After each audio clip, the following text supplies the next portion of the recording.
stories recently come out about this young teenage girl, Rehtaeh Parsons from Nova Scotia, and she committed suicide because and they're saying it's because she was bullied after she was raped basically about a year ago by four boys. They took pictures and they used these pictures to bully her.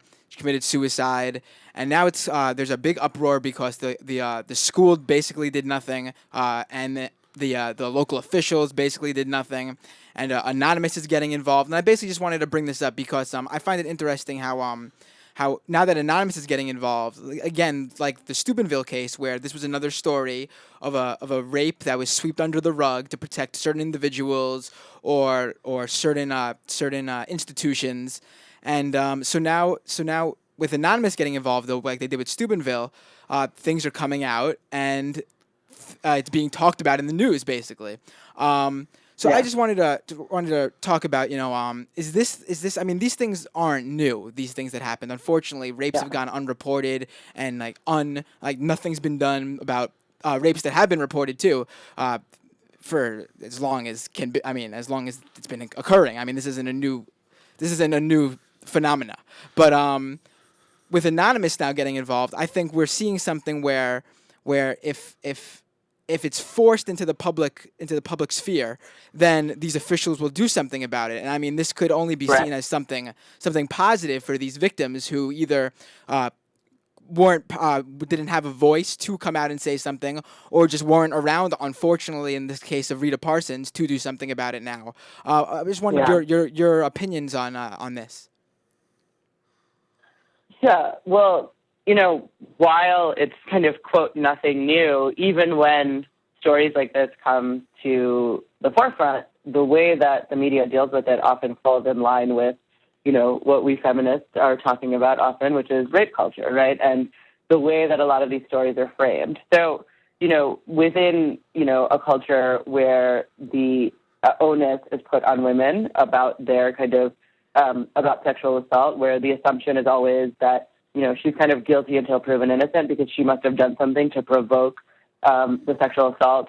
That often, like, rape is one of those threats that, it's a veiled threat that's launched at men when we want to ruin their lives or ruin their careers or ruin their education. And it's like these frames that become really current in the media, right? So this is a young woman.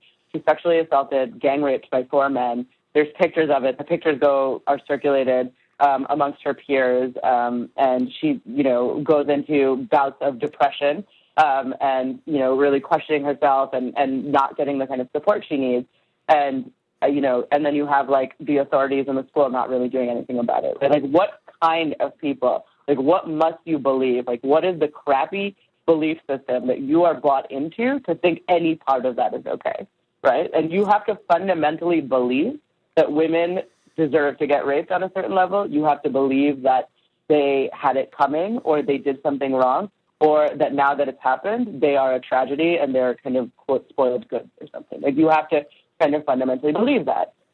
Nobody wants to say that, right? That, like, when a Fox reporter or when someone on CNN is like, oh, I think Candy Crowley said this about the Steubenville boys. She's like, their high school careers are now ruined. Right. Like, that's the point of the story. What amazes me Football about that, careers were ruined, Samhita, please. what amazes me about the fact that the pictures are being spread, and that's how a lot of this word gets out, is that they take the pictures, and I mean, the kids view the pictures as a joke or a reason to bully her, which is ridiculous. I mean, I don't see how you don't look at these pictures, even at 16, 17 years old, and see these pictures and say to yourself, I'm seeing pictures of a crime in front of me. I don't see Something how. utterly Yeah, grotesque, I don't yeah. see how, like.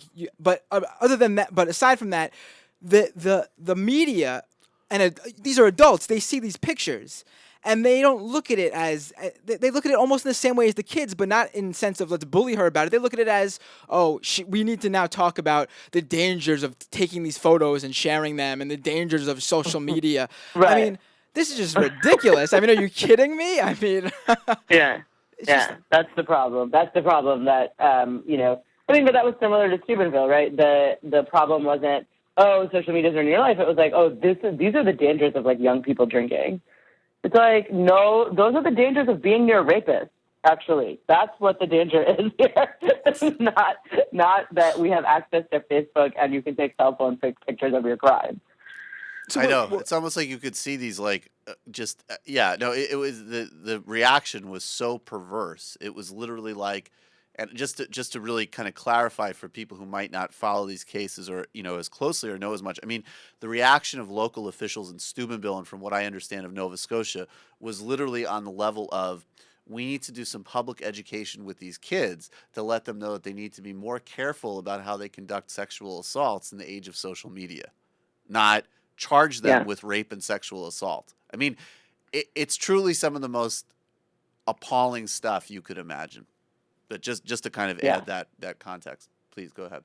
So, but I think the overreaction is part of the problem too, right? I think that the way that we talk about sexual assault is that, first of all, it's only sexual assault when it's these horrifying instances, which are, this obvious moment of sexual assault, right. Or, when the victim is depressed or, has to commit suicide. What we don't talk about is, the way that rape is normalized, right? The way that rape and rape culture kind of permeates through the way that we talk about sex, the way that we think about women, the way that we think about the legal system, the way that we talk about these issues in the media. And I think that's a whole different, I think that I think it's important for us to obviously be outraged but continually also being this is horrifying and this is I can't believe it. It's these boys, something was wrong with them. This is these one-off group of guys. It's no, that's actually not true. This is a lot more common. Sexual assault is incredibly common in the United States. So do you actually, sorry, go ahead. Sorry. Yeah, go ahead. No. Do you think that there is that this is a tricky aspect? Because Matt just highlighted, and it's totally true, that Anonymous is doing a pretty amazing job of getting this stuff out there. And then it's does this become I guess what I'm hearing from you is, does this become a doorway to the cases that aren't as, that occur day in and day out on campuses and homes across America that are so systemic and so regular to the point where, it's almost commonplace in this truly horrifying way? How do we get to that discussion through these really horrifying examples versus just kind of only highlighting them because they are so media attention grabbing in a certain way? Yeah, right. I mean, they're salacious. They're, I don't necessarily know exactly what Anonymous has been doing, but to a certain extent, Anonymous's entire thing is uncovering things that no one's supposed to see, and it has this kind of salacious, dark underbelly thing going on, right? And so, yeah, I mean, to a certain extent, it's I think I felt a similar way when the pictures were leaked of Rihanna's face after Chris Brown tried to kill her. Yes. And, seeing that image completely changed the way that we talked about that situation, right? It was horrifying. Nobody could believe that it could go that far. And it started, this kind of rather unfortunate conversation in the months to follow, but it did impact and change the way that we talked about it. Did that open us up and all of a sudden now we're having these really candid discussions about the way that domestic violence flourishes and intimate partner violence is, a problem for teenagers and that kind of stuff? No, ultimately it didn't, right? Because you're dealing with, you're dealing with a kind of culture that believes, to a certain extent that women kind of deserve to get beaten sometimes. And, these kind of what I call the crappy belief that underlies, all these little things that come out. And I think it's similar with sexual assault. So it's while I think it's important for us to continually talk about these instances that are really horrifying, the more important conversation is really how are these kind of moments being dealt with and treated, and what is actually causing them? Because it's not just a Steubenville or what happened in Nova Scotia. This is happening in every college in the United States. This is happening in high schools everywhere. There is certain really problematic beliefs about sex and rape and consent, and we do not have the tools to effectively have those conversations. Right.